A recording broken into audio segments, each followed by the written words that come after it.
নমস্কার, good evening. আজকে সবাইকে একটা ছোট্ট সাবজেক্ট নিয়ে আলোচনা করব। যেটা আজকে আমাদের টিমে প্রচুর কর্মচারী আছে বা ওয়ার্কার আছে বা প্রচুর লিডার আছে।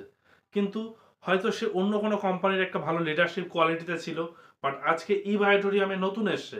কারণ সমস্ত কোম্পানির থেকে ই-বায়োটোরিয়াম একটা আলাদা সাবজেক্ট। হ্যাঁ, মার্কেটিং অ্যাপ্রোচ সেম হয়, বাট প্রোডাক্ট সম্বন্ধে অরিজিনাল নলেজটা নিতে হবে। অরিজিনাল প্রোডাক্ট সম্বন্ধে যে নলেজটা না নিতে পারি, তাহলে কিন্তু মার্কেট করতে আমার একটু সমস্যা হবে।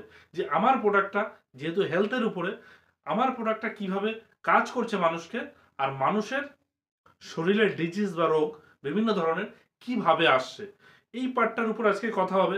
যে জন্য আমাদের অনেক ওয়ার্কারদের খুব সমস্যা হচ্ছে। তারা মার্কেটে গিয়ে এই সাবজেক্টটা নিয়ে টোটাল ক্লিয়ার করতে পারছে না। কিন্তু তারা এইভাবে বোঝাতে চাইছে, বাট পেশেন্ট বা কোনো ওয়ার্কার বুঝতে চাইছে না। তার জন্য তারা আমাদের সাথে যুক্ত হতে পারছে না।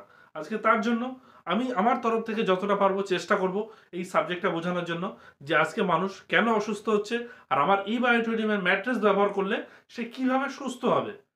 আমি যদি এই সাবজেক্টটা ক্লিয়ার করতে পারি যে এই রোগটা আজকে আপনার কেন হয়েছে, আর আমার ম্যাট্রেসের সাথে এই রোগের কি সম্পর্ক, মানে এটা ব্যবহার করলে সে কিভাবে সুস্থ হতে পারে, এই দুটো পার্ট যদি মোটামুটি আমি ক্লিয়ার করতে পারি, তো পেশেন্ট অবশ্যই প্রোডাক্ট নেবে। এবং ওয়ার্কারের সাবজেক্টটা আলাদা, সেটা অন্য একটা সময় ডিসকাস করা হবে।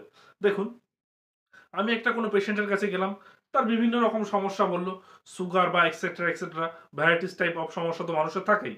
আজকে দেখুন, সেই মানুষটাকে ঠিক এটাই বোঝাতে হবে যে দেখুন, আজকে সুগার সুগার নিয়ে আমি বলি, আপনারা বুঝতে পারবেন। প্রত্যেকটা রোগই একই কারণেই হয়। সুগার যে কারণে হচ্ছে সেই কারণেই প্রত্যেকটা রোগ হয় ম্যাক্সিমাম। তো এটা বললে আপনি বুঝতে পারবেন যে আজকে লাইফ 99% আমাদের ইন্টারনালি ডিজিজ, এক্সটার্নালি কাটা ছেঁড়া ভাঙাচোরা এটা আলাদা ব্যাপার। ইন্টারনালি 99% ডিজিজ কিন্তু আমাদের অর্গান বেসিক। আমাদের মধ্যে যে 78টা অর্গান আছে, 78 যে অর্গান আছে, এই অর্গানগুলো যতদিন সুস্থ থাকে ততদিন কিন্তু আমাদের শরীর বডি সুস্থ থাকে। কিন্তু অর্গানগুলো আজকে প্রত্যেকটা মানুষের দুর্বল হয়ে গেছে। 78টা অর্গানই দুর্বল। তার জন্য মানুষের এক একটা অর্গান দ্বারা বিভিন্ন ধরনের রোগ মানুষের আজকে দেখা যাচ্ছে। তো সাবজেক্ট ঠিক, আজকে মানুষটা যতদিন সুস্থ ছিল মানে অর্গানগুলো ভালো ছিল, আর আজকে মানুষটা অসুস্থ হয়ে পড়েছে, বিভিন্ন অর্গান ড্যামেজ হতে চলেছে, অর্গানগুলো দুর্বল হতে চলেছে। এটাই হচ্ছে মেন পার্ট। তবে এতদিন কেন ভালো ছিল আর আজকে কেন অর্গানগুলো দুর্বল হচ্ছে, তার কারণ যে অর্গানগুলোর যে খাবার, নিউট্রিশন, অক্সিজেন এরা এতদিন ঠিকঠাক পেয়েছিল, বাট আজকে এরা সঠিকভাবে পাচ্ছে না। আজকে দাদা আপনি যদি হট করে 2 দিন 4 দিন যতটা খাবার দরকার ততটা খাবার আপনি খাচ্ছেন না, দিনের পর দিন, মাসের পর মাস, বছরের পর বছর, আপনি কি সুস্থ থাকতে পারবেন? পারবেন না। তো এইভাবে ঠিক আমাদের অর্গানগুলো, তাদের খাবার যতটা পরিমাণ, তারা দিনের পর দিন, মাসের পর মাস, বছরের পর বছর ততটা খাবার তারা পারছে না। এই খাবারের ঘাটতি হতে হতে হতে হতে তারা তাদের ফাংশন বা কাজ করতে পারছে না। মানুষের শরীরে নানা রকম রোগের সৃষ্টি হচ্ছে। কেন? তারা খাবারটা এতদিন কেন পাচ্ছিল, আজকে কেন পাচ্ছে না? তার কারণ কি? এদের যে নিউট্রিশন, অক্সিজেন, পুষ্টি, এই যে খাবারগুলো, এই খাবারগুলো ব্লাড সার্কুলেশন, আমাদের রক্তের মাধ্যমে প্রত্যেকটা অর্গানের কাছে গিয়ে পৌঁছায়। যতদিন আমার ব্লাড সার্কুলেশন ঠিক ছিল, আমার অর্গানগুলো খাবারও ঠিকঠাক পেয়েছে। বাট আজকে 99% মানুষের মধ্যে ব্লাড সার্কুলেশন ঠিক নেই। তার কারণ কি? তার কারণ একটাই, যে আমাদের শরীরে ব্লকেজ বা কোলেস্টেরল এটা কেন হচ্ছে? আমরা যা তেল চর্বি জাতীয় জিনিসগুলো খাচ্ছি, তেল চর্বি জাতীয় জিনিসগুলো খাচ্ছি, বা এই ডাল ভাত মাছ মাংস যাই খাই, সবই তো কেমিক্যাল, সবই পেপটিসাইড, কিছুই কিন্তু সঠিক না। আজকে যে বাতাস থেকে সেকেন্ডে কয়েকবার নিঃশ্বাস নিচ্ছি, এই বাতাসও কিন্তু পলিউটেড বাতাস। কারণ আজকে আপনারা সবাই জানেন যে লক্ষ লক্ষ গাড়ি ঘোড়া, কোটি কোটি গাড়ি ঘোড়া, কলকারখানা যে চলে, তাদের সাইলেন্সার থেকে যে ধোঁয়াটা বের হয়, সেই ধোঁয়া কিন্তু এই বাতাসেই মেশে। আজকে আমরা এই পৃথিবীতে আসার পর থেকেই সেই বাতাস থেকেই কিন্তু সেকেন্ডে কয়েকবার করে নিঃশ্বাস নিচ্ছি। আজকে এই পলিউশন গুলো তো আমাদের মধ্যে যাচ্ছে, এগুলো গিয়ে কিন্তু ডাইজেস্ট বা হজম হচ্ছে না। আজকে এই এই পলিউশন, পেপটিসাইড, কেমিক্যাল, তেল চর্বি জাতীয় সাবজেক্টগুলো আমাদের মধ্যে গিয়ে এগুলো শিরা উপশিরা নার্ভে ধমনীতে যে রাস্তা দিয়ে ব্লাড সার্কুলেশন হচ্ছে, যে রাস্তা দিয়ে প্রত্যেকটা অর্গানের কাছে খাবার পৌঁছাচ্ছে, সেই সব রাস্তায় ব্লকেজ বা কোলেস্ট্রলের সৃষ্টি করছে। আজকে সেই ব্লকেজ বা কোলেস্ট্রলে আমাদের রক্ত চলাচল হতে বাধা পাচ্ছে। আজকে ভাবুন, যে একটা পাইপের কথা বলি, যে প্রত্যেকটা ম্যাক্সিমাম বাড়িতে যে জলের পাইপ থাকে, যে পাইপের মাঝখানে যদি কোনো কিছু বাধা পায়, জল কি সঠিকভাবে আসতে পারবে? হ্যাঁ, হয়তো একটা পাথর থাকলে কিছুটা আসবে, কিছুটা ম্যাক্সিমামটা বাধা পাবে।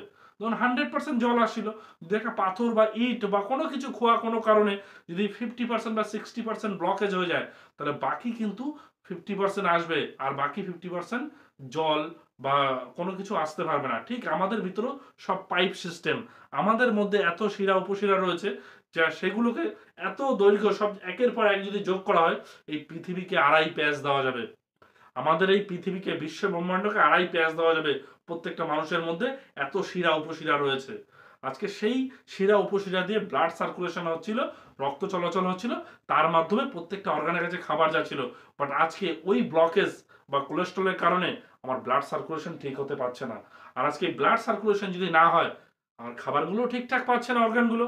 আর যে ওই সেই দিনের পর দিন, মাসের পর মাস, বছরের পর বছর অর্গানগুলো খাবার না পেতে পেতে দুর্বল হয়ে গেছে। আজকে মেন কারণ ওই ব্লকেজ বা কোলেস্ট্রল। যত রকম রোগ বলুন, সুগার থেকে শুরু করে এক্সেট্রা এক্সেট্রা, প্রেশার, নার্ভের সমস্যা, যত রকম রোগ আছে, ইন্টারনালি ডিজিজ, সব কিছুর সমস্যা কিন্তু ওই ব্লকেজ বা কোলেস্ট্রল। ওই কারণে ওরা ওদের খাবারটা পাচ্ছে না, খাবারটা না পেতে পেতে ওরা ওদের ফাংশন বা কাজ ঠিকঠাক করতে পারছে না। এই হচ্ছে মেন পার্ট। কিন্তু আজকে দেখুন, আজকে সেই অর্গানটা যদি খাবার, আজকে প্যানক্রিয়াস বা অগ্নাশয় নিয়ে বলি, আপনারা বুঝতে পারবেন। আর যে আমাদের 78টা অর্গানের মধ্যে একটা অর্গান আছে প্যানক্রিয়াস বা অগ্নাশয়, তার বিটা সেল থেকে যতদিন সঠিক পরিমাণে ইনসুলিন উৎপন্ন হচ্ছে, ততদিন কিন্তু সুগার লেভেল আমাদের ব্যালেন্সে থাকছে। বাট আজকে ওই ব্লকেজ বা কোলেস্ট্রলের কারণে, বা মানুষের একটা টেনশন জনিত সাবজেক্ট আছে, এই কারণে ওই অর্গানটা কিন্তু ড্যামেজ হয়ে গেছে। আজকে ওই অর্গানটা ড্যামেজ হয়ে গেছে বলে ওর বিটা সেল থেকে সঠিক পরিমাণে ইনসুলিন উৎপন্ন করতে পারছে না। তাহলে আজকে যদি ও বিটা সেল থেকে সঠিক পরিমাণে ইনসুলিন উৎপন্ন করতে পারছে না